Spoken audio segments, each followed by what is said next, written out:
A human being is a spatially and temporally limited piece of the whole of what we call the universe.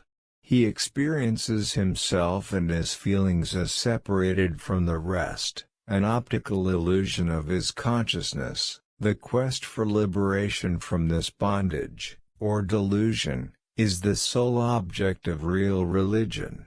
Not nurturing the delusion but only overcoming it gives us the attainable measure of inner peace.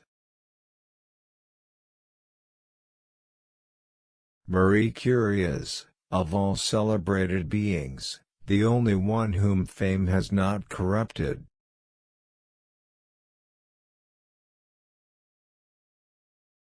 In the past it never occurred to me that every casual remark of mine would be snatched up and recorded.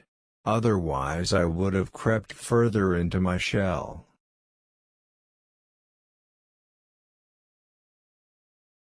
However, we select from nature a complex, of phenomena, using the criterion of simplicity. In no case will its theoretical treatment turn out to be forever appropriate, but I do not doubt that the day will come when that description, the general theory of relativity, too, will have to yield to another one, for reasons which at present we do not yet surmise. I believe that this process of deepening the theory has no limits.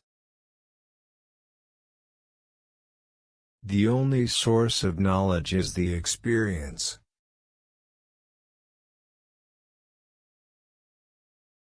How does it happen that a properly endowed natural scientist comes to concern himself with epistemology? Is there no more valuable work in his specialty? I hear many of my colleagues saying, and I sense it from many more, that they feel this way. I cannot share this sentiment. When I think about the ablest students whom I have encountered in my teaching, that is, those who distinguish themselves by their independence of judgment and not merely their quick-wittedness, I can affirm that they had a vigorous interest in epistemology. They happily began discussions about the goals and methods of science, and they showed unequivocally, through their tenacity in defending their views, that the subject seemed important to them. Indeed, one should not be surprised at this. The only thing that you absolutely have to know is the location of the library. Weak people get revenge, strong people forgive, and intelligent people ignore.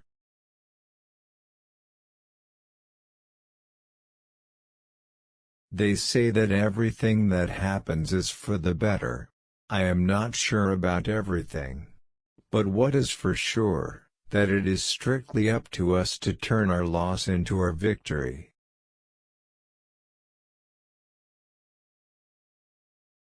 This kind of search in the dark, with its tense desire, lasting for years, full of foreboding, with its exhausting change-form aspiration to frustration and its final breakthrough to lucidity. All of this you only know properly if you experienced it. If you want your children to be intelligent, read them fairy tales.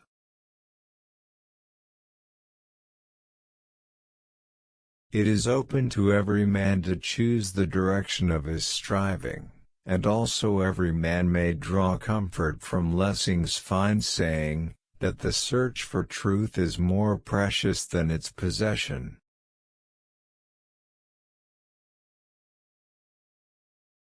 If the majority knew of the root of this evil, then the road to its cure would not be long.